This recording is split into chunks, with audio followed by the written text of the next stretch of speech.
Hello and welcome to the last lesson of this IELTS Fundamentals course, the Fundamentals of IELTS Writing Task 2. So what have we done in this IELTS Fundamentals course? Lesson 1 we looked at speaking, Lesson 2 we looked at listening, Lesson 3 we looked at reading, Lesson 4 we looked at Writing Task 1, and finally today our last lesson is Writing Task 2. So this should give you a very good overview of all of the things that you need to do in order to move towards your goal in IELTS. So did we achieve our aim for this course? So there were a few things that I wanted to achieve with this course. So did we achieve them? Our aim was to provide you with the absolute essentials, all right? So we weren't going to give you every single detail that you need to know, because then it would turn into, a 50-hour course rather than a 5-hour course. But I think what we did was what we achieved, but we gave you the absolute essentials, the fundamentals of each of the different parts of the IELTS test. And our aim was to provide you with enough help that will enable you to go away and move towards getting a 7 or above. So you were never going to be able to just watch 5 videos and then immediately go in and without any further work or further practice, immediately get a 7 or above. But I do think that it gave you the foundation so that you can go ahead and then get your score. So how you move away will determine whether you get that score. So how you move away from this course now that it's finished towards getting your goal, how you do that will determine whether you get that score. And you'll be able to do that slowly by yourself, or you'll be able to do that much more quicker with some help either from me or from another teacher. I just wanted to make you aware of that, because a lot of students think that, all you have to do is just watch lots of videos on YouTube and read a few blog posts and then get the score that you need.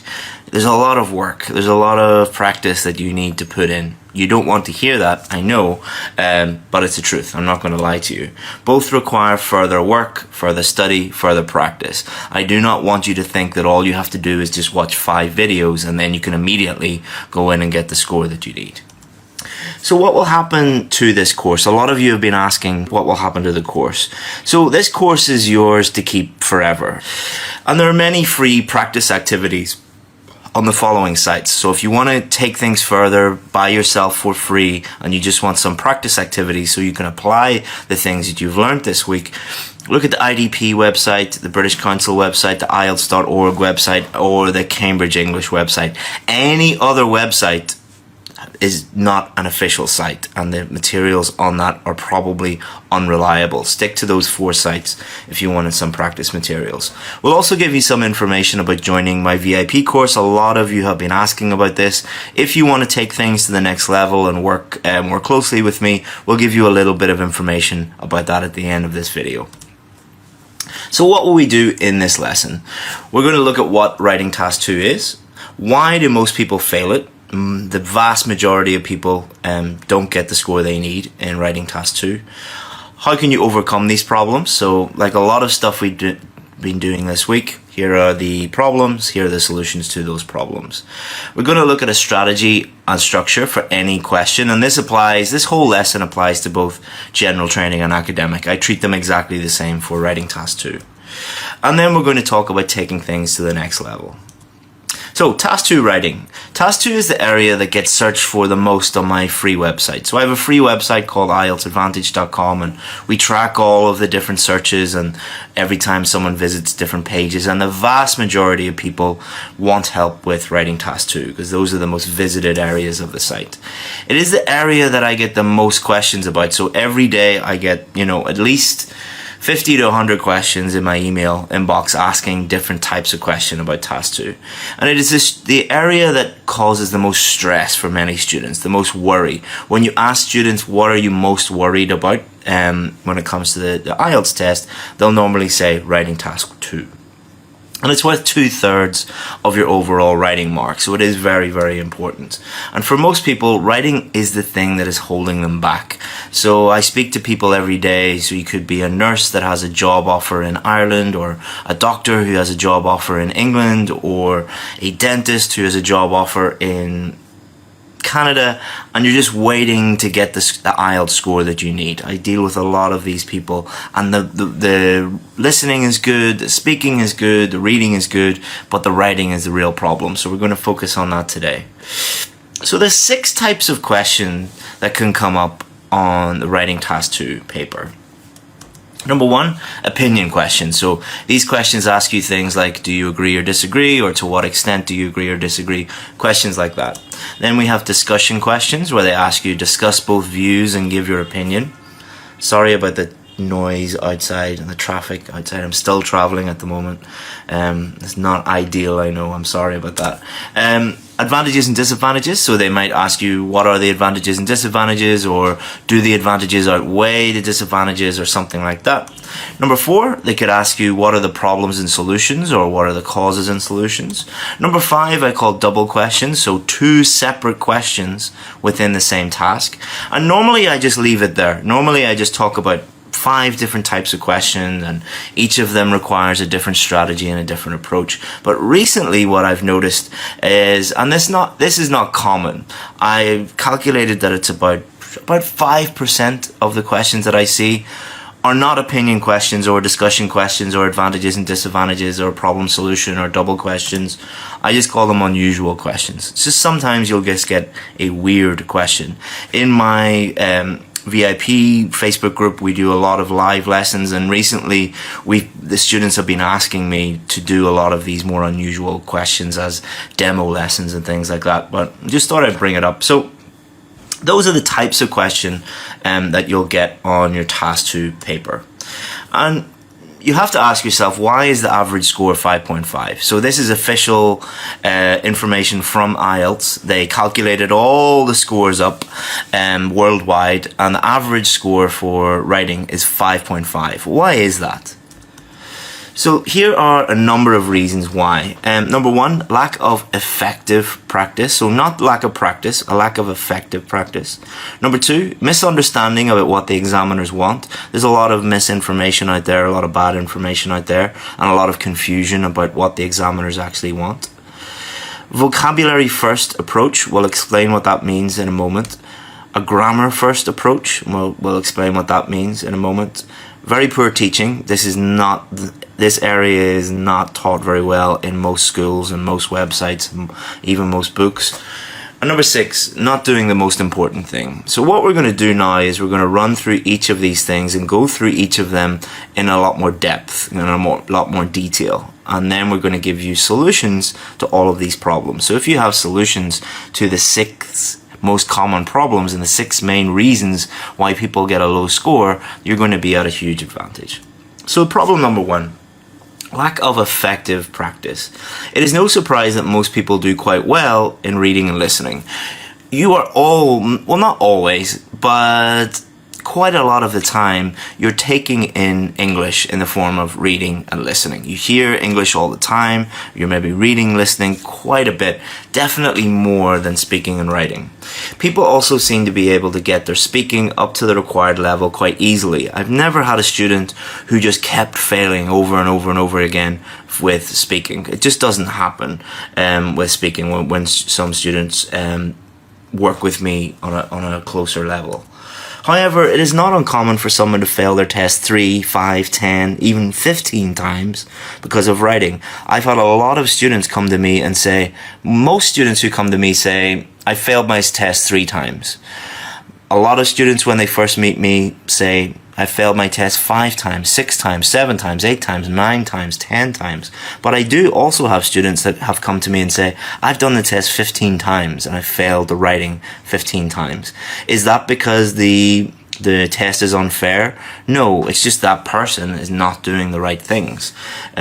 So obviously there is a problem with writing. And one of the main problems is you just don't practice it enough. And when even the people that do practice it, they do not practice it properly.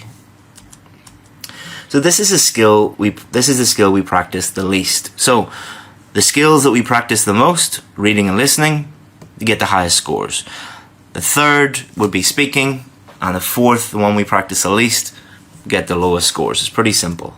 However, simply writing answer after answer will not help either. Remember Johnny? Remember we were talking about my friend Johnny who learned how to drive by just going into a field and driving it around without an instructor.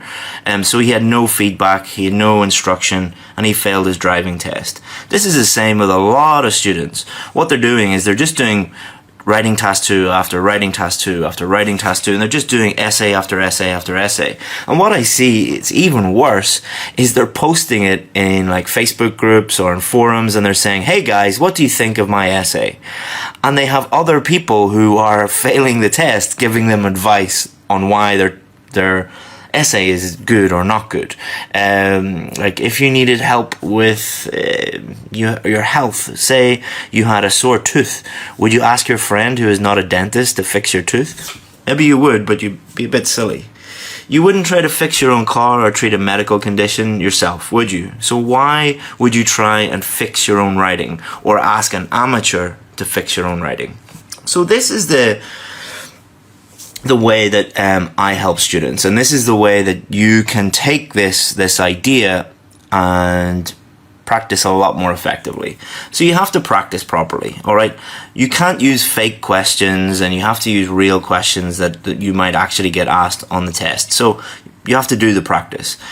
A lot of people get to this stage, but then what they're doing is they're either getting bad feedback or no feedback.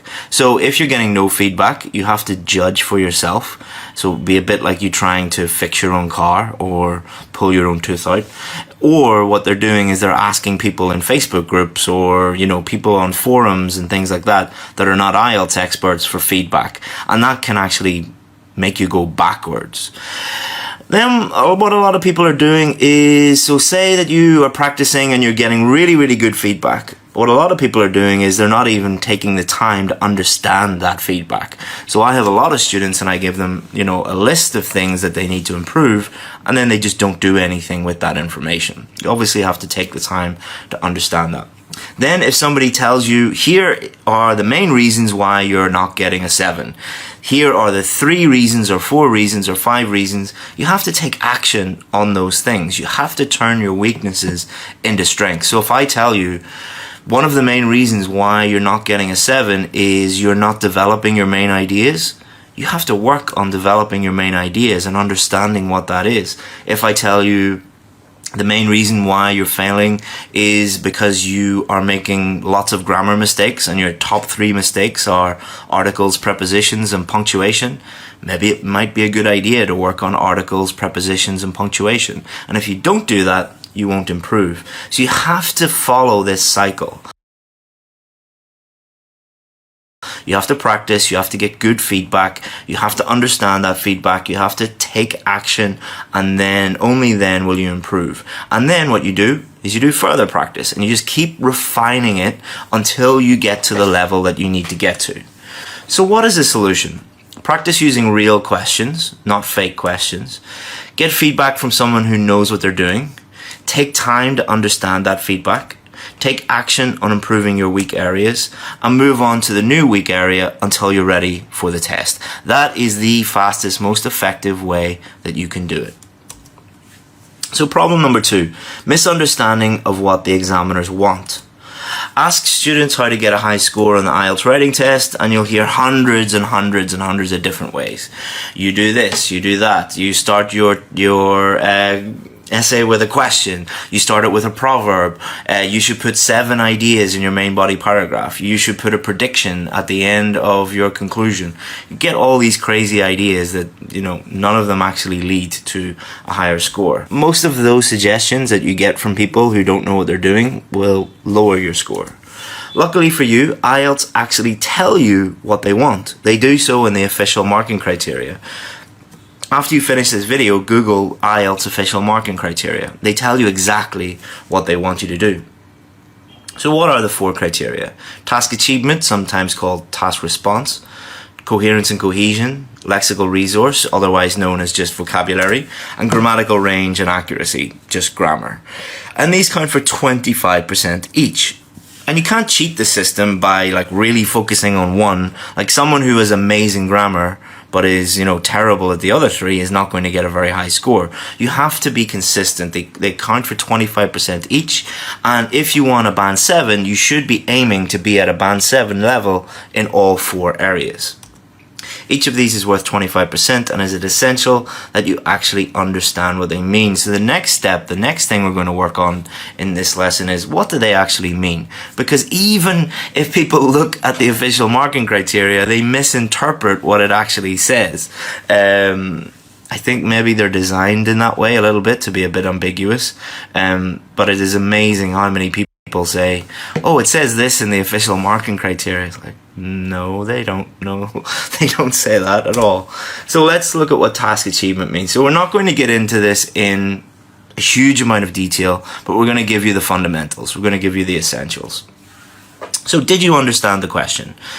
Very, very, very simple, but lots of people obviously just do not understand the question. If you don't understand the question, you can't answer the question. Did you answer the question? This is the most important thing. If you don't answer the question properly, you can't get a high score. It's as simple as that. Did you fully develop your main ideas? So this is how you write an essay. You say, this is what I'm going to talk about, and then you state what your ideas are and you fully develop them. Coherence and cohesion. Do you know how to construct the building blocks of an essay? So do you know how to write an introduction? Do you know how to write a main body paragraph? Do you know how to write a conclusion? There are very specific ways that you have to follow in order to write those things properly. Is your position clear throughout the whole essay? So if it asks you, do you agree or disagree? Is it clear throughout your whole essay what you think about that? Or is it hidden away somewhere at the bottom of your conclusion and the rest is just nonsense and it doesn't really make any sense? Have you structured and organized your essay so that it is clear and easy to understand? The best essays, the band 8, 8.5, 9 essays, you just read them once and you know exactly what the person is saying. A band 5.5, you have no idea what the person is trying to say. Lexical resource. Do you have a wide enough range of vocabulary to express what you're trying to say about the topic?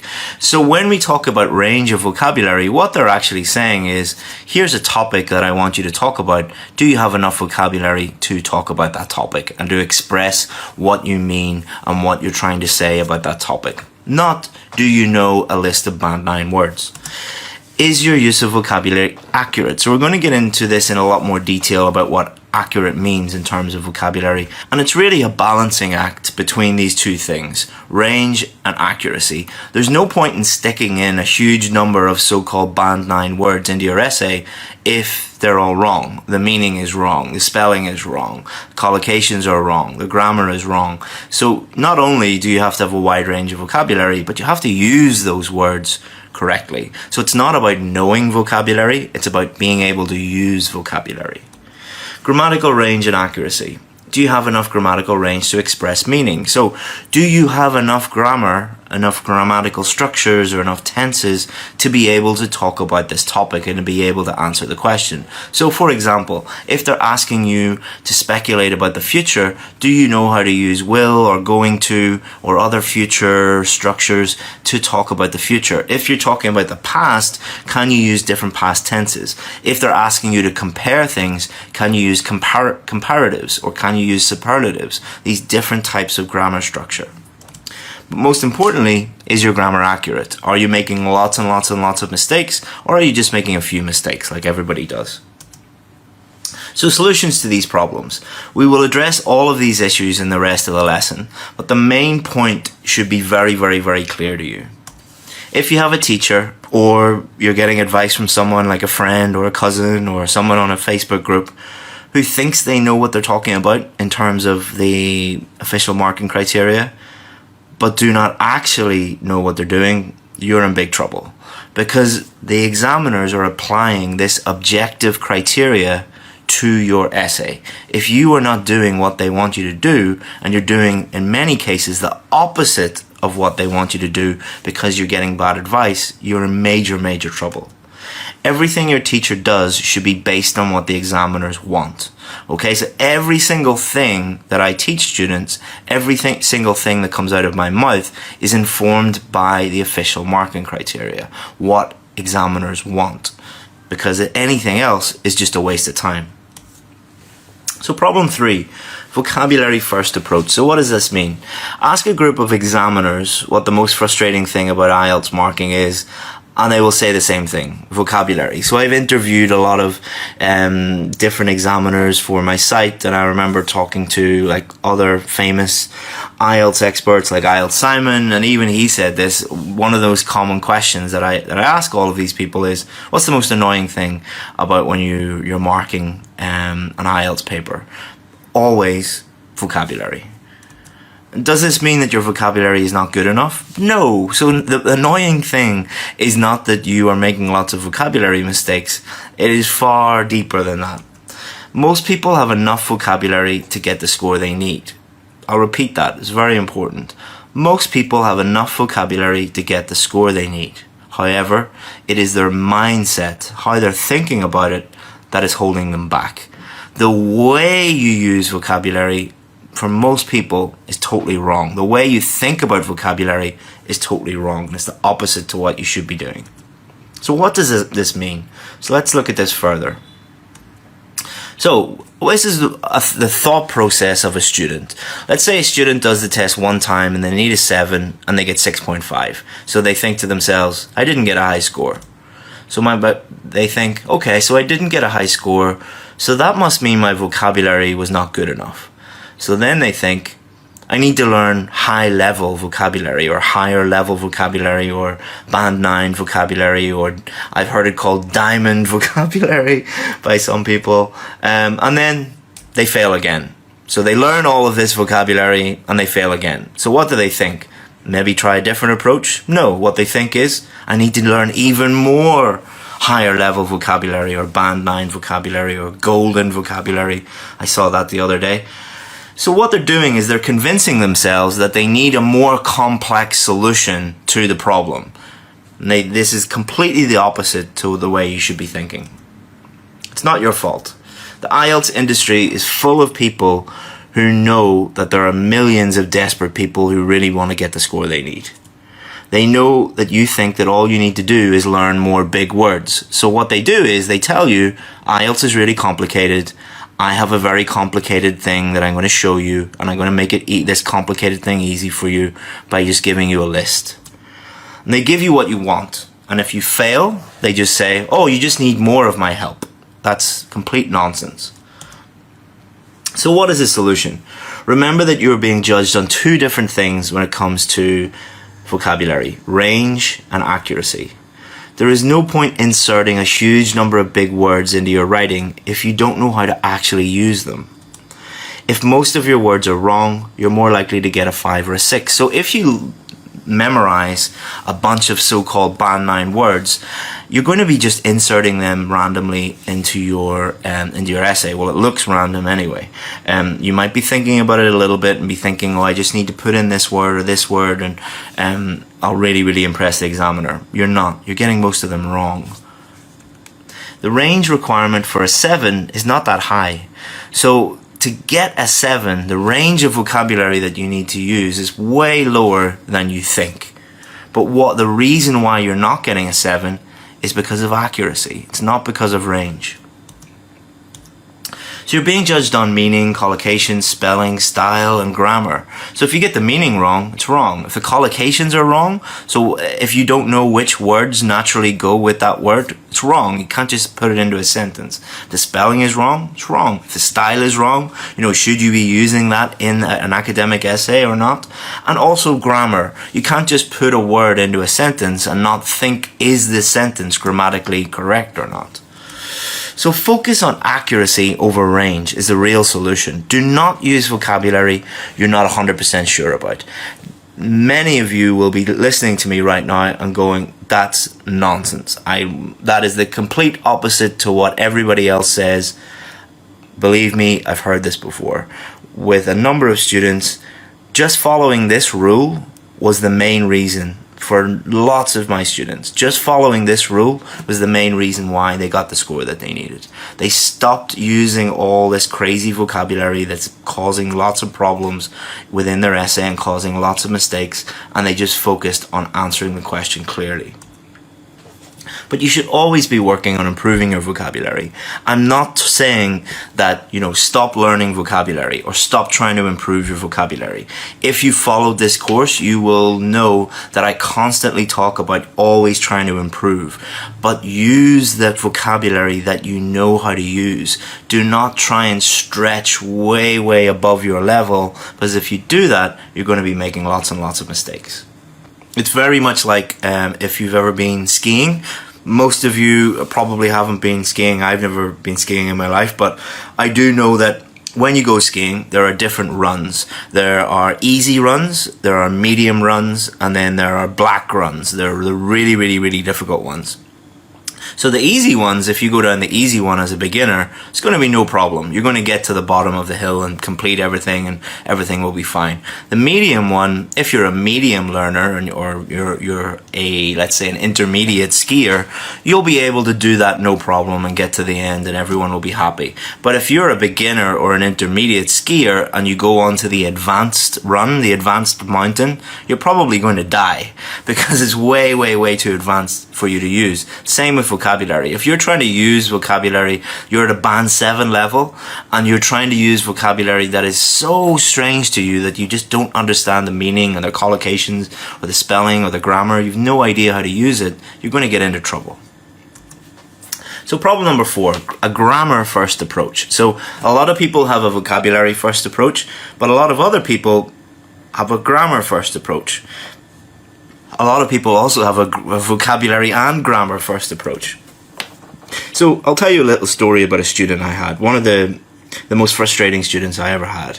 And she was probably, I think, one of 3 students that I've ever had, I've asked to leave the course. I just said, here's your money back, please leave. I can't help you. So every single essay that she did, she put in the first conditional, the second conditional, and the third conditional. Every single essay, no matter what the question. She would also try and use the future perfect progressive and past perfect progressive tenses in every essay. So every essay had first, second, third conditional, and then these strange tenses. So she never tried to answer the question. She always just tried to insert these into her essay. And she always failed. She always got a band 5 or 5.5. And I kept telling her, if you keep doing this, you're always going to get a 5 or a 5.5 because A, you're never answering the question, and B, you don't know how to use these structures. When I asked her why, she said, I have to use a range of structures. It says in the marking criteria, I have to use a range of structures. So this is a typical example of someone who's just looked at the marking criteria and just misunderstood what that actually means. So think about all the things you have to do in a typical essay. So here are just some of the things you might have to do. You might have to paraphrase, give your opinion, outline main ideas, explain main ideas, and there are many different ways that you could do that. Show cause and effect, exemplify, giving examples, speculate about the future, compare things, discuss other people's opinions, summarize your main ideas, talk about the past in a variety of ways. Will you have to do all of these things in one essay? No. But will you do a variety of different things within your essay? Of course. Will that require a variety of different structures? Yes. Structures, range of grammar just takes care of itself because you're going to be doing many different things within the essay and you're going to be showing all of the different types of grammar that you have to use. I've never, in all my years of looking at IELTS essays, never one time have I looked at an essay and said, everything else is good, but they're just not using a wide enough range of grammar structures. Never, never. I've said they haven't answered the question. I've said it's not very clear, it's not very well put together. I've said they don't know how to write an introduction or they don't know how to write a conclusion. I've said there's lots of vocabulary mistakes. I've also said the range is not wide enough for vocabulary. I've said there are lots of grammar mistakes, but I've never said they don't have a wide enough range of grammar structures. Just doesn't happen because people normally naturally use a range of grammar structures because they're doing a range of different things in the IELTS test. So what's the solution to your grammar problems? Focus on accuracy, same as vocabulary. Focus on accuracy instead of range. Most of your sentences need to be completely error-free to get a 7 or above. So if you want a 7 or above, most of your sentences, more than 50% of your sentences, must have 0 grammar errors in them. They must be grammatically correct sentences. Find out what your common grammar errors are. So for most people, they are making the same mistakes again and again and again. But so there are, let's say, 10 to 12 grammar errors that you see on the IELTS writing paper. It could be articles, it could be prepositions, it could be punctuation, it could be tenses, it could be prepositions, it could be many different things. But everybody has like 2 or 3 areas that they really need help with. And if you help them with those areas and they turn those weak areas into strengths, their grammar improves, their general writing improves, everything improves. So work on fixing those common areas of weakness. You'll need someone to look at your paper. It could be a native English speaker or a friend who is a very high level English speaker, or a teacher. Look at your writing and tell you what are your common areas of weakness. And then work on those areas, and then you'll be able to produce error-free sentences, because that's what you need to write in order to get a 7 or above. So problem number 5, very poor teaching. On the street where I am currently writing this, you can walk for 5 minutes and see 3 English schools advertising IELTS classes. So I was writing this, and I was halfway through writing this today, and I needed to go to Starbucks to get coffee. And on my way to Starbucks, I saw 3 different English schools all advertising IELTS services. I didn't have my phone with me. I wish I had my phone to take pictures. But this is what the 3 IELTS schools said. Number 1 said we have a 100% pass rate, whatever that means. School 2 said get a band 8 in 6 weeks, guaranteed. School 3 said we have an average score of 8.5. Average scores of 8.5. So have they discovered the secret? Are they the best IELTS schools in the world and they have some magic formula? No. Most schools know that there are thousands of people in their town and city that are desperate to get the IELTS score they need. They have a little problem though. Very, very few people in the world can teach IELTS effectively. So you have this huge number of people that all want help with IELTS and no IELTS experts. So what are they going to do? Are they going to be truthful with you and tell you that, you know, their average score is not 8.5? Their average score is about 5.5? They're not going to tell you that they don't have a 100% pass rate. They have like a 10 to 20% pass rate. They're not going to say that. Most schools hire people with little or no IELTS experience.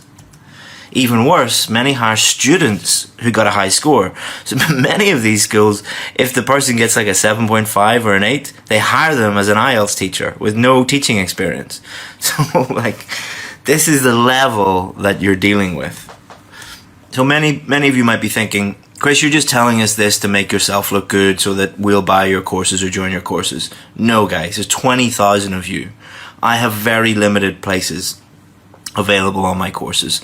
I'm not saying this to get you to join me. I simply don't have room for all of you. At the moment, I have like 25 free places on my IELTS courses. There's 20,000 of you. I'm talking to the 19,975 people who won't be coming on the course. I'm saying this because I know how much time, energy, and money it costs you if you fail your test. Most people fail their test 3, 4, 5 times. Think about how much money that costs in time away from your work, tuition fees, teaching fees, school fees. It's $250 every time you fail in test fees. The amount of energy, the amount of stress, and the amount of time that it takes. I talk to people every single day about this problem. And one of the main problems is there are crooks out there. There are scams out there. Most of the schools that I see, they've no idea how to teach IELTS, but they're still taking their money from you. Don't put your future in the hands of someone who knows nothing about the test. Please don't do this, guys. Do your research. If you don't join me, and as totally expected, most of you will not join me, but do your research. Join a reputable school who actually do what they say they're going to do. Only give money to people who actually get results. So if you say to me, Chris, can you show me some students who have got the score with you? I'll say, sure. Here's 100 emails. Here's 100 testimonials. No problem. If you say to your teacher, can I see some evidence that you get results? And they say, no, we don't have that. Or maybe they give you fake results, run the other way, guys. Problem number 6, not doing the most important thing. So what is the most important thing? What do IELTS want? Show them how many big words you can use? Nope, they don't want that. Show them how many complex grammar structures or tenses you can use? Nope, they don't want that. Show them how many words or phrases you can memorize, so how great your memory is? Nope, they definitely don't want that. It is so simple that you probably have not thought about it. What is the purpose of writing? Why do we write anything? Think about that for a moment. Pause the video even. Why do you put your pen on the paper and write anything? To clearly communicate with the reader. That's why we write something. Even writing a message to your flatmate or to your parents and just saying, I'll be back in 20 minutes. All you're doing is just clearly communicating. It is a means of communication. Can you clearly demonstrate to the examiner that you've understood and you have clearly answered the question? That is the most important thing.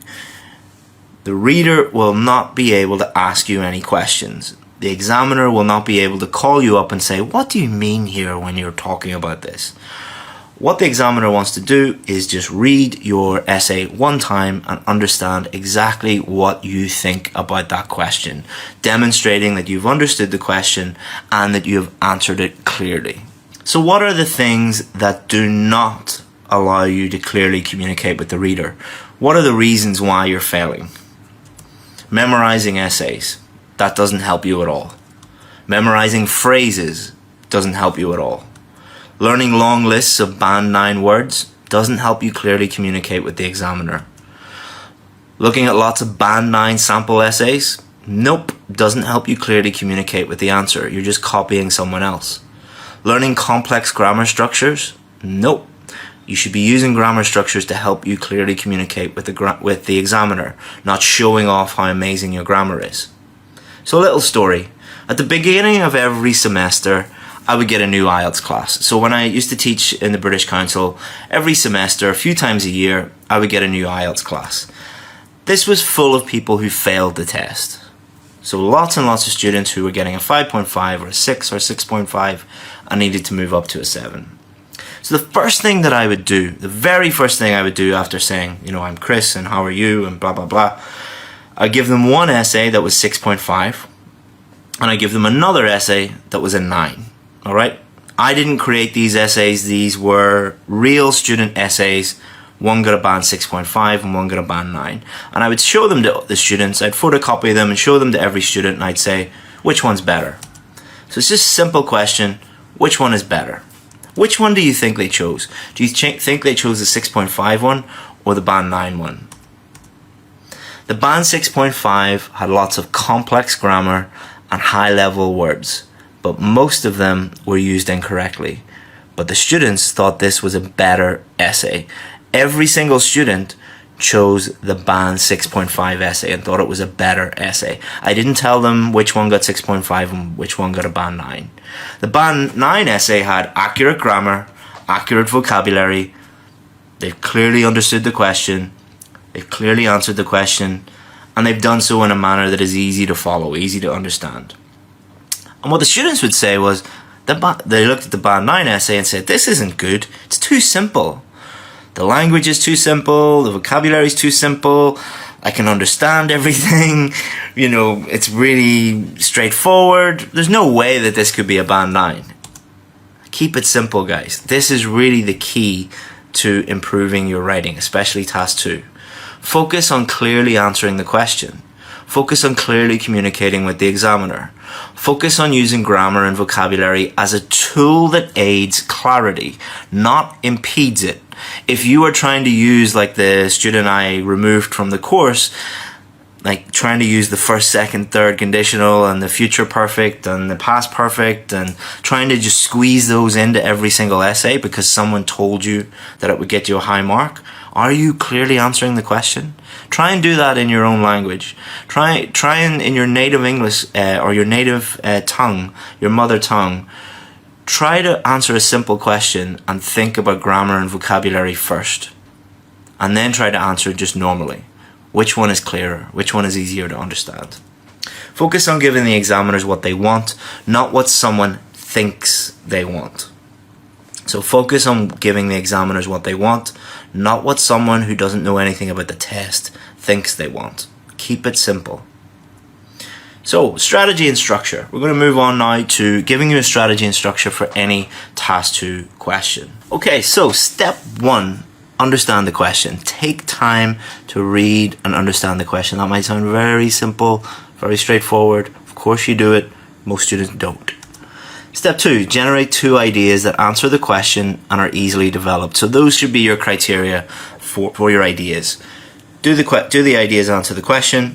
And can I easily develop them? Can I explain them and use examples to help support them? Number 3, plan your answer. All right, planning, you might think that you don't have time to plan your answer. Believe me, it saves you time.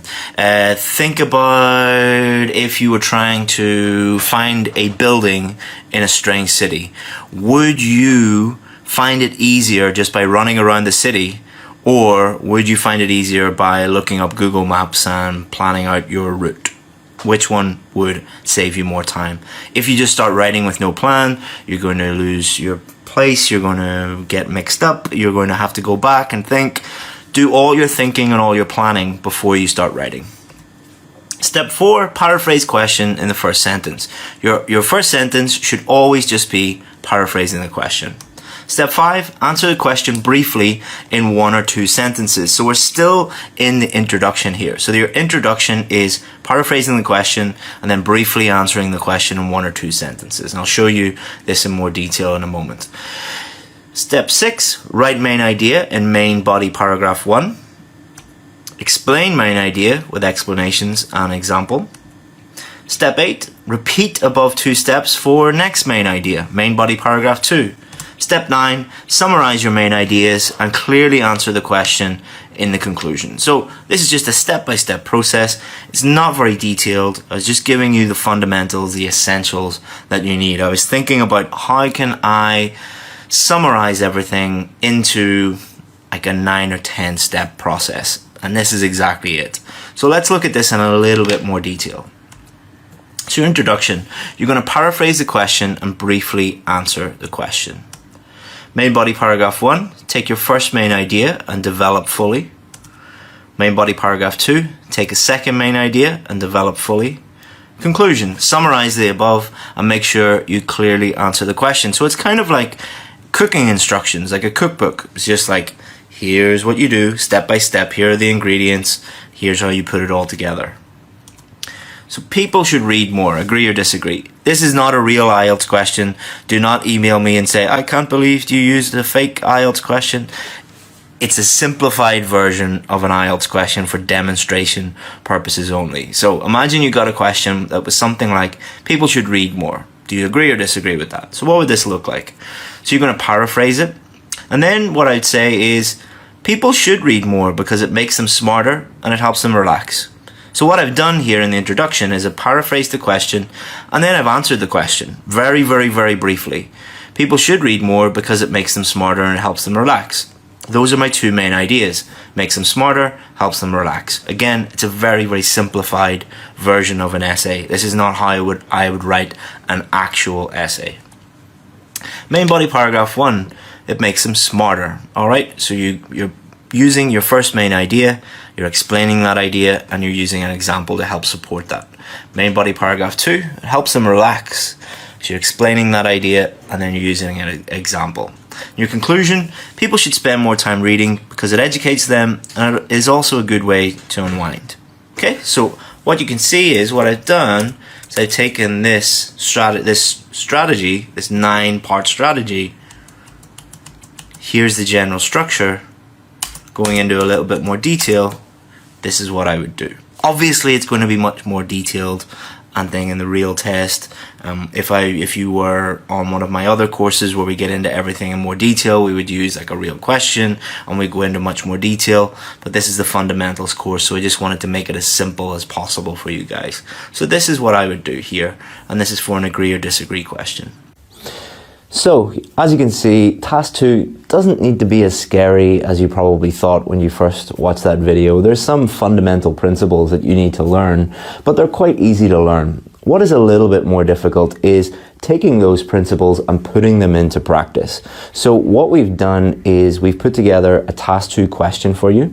If you click the link below, you can download a PDF that will show you a question for you to do. Do it under exam conditions, and you'll be able to put into practice all of the things that you have learned in today's lesson. And then we'll even give you instructions on how to send it to us, and you can get feedback on your task 2 performance, so you know like what level you're at, where you are, and what key mistakes that you need to fix, and what your key weaknesses are, because it's all about finding out what am I doing wrong and fixing those, turning your weaknesses into strengths, and then you'll see massive improvement, and you'll be able to move on with your life and forget about this silly test forever. So download the PDF below just by clicking the link, and do the question and follow the instructions, and I look forward to reading your essays. See you soon. Bye-bye.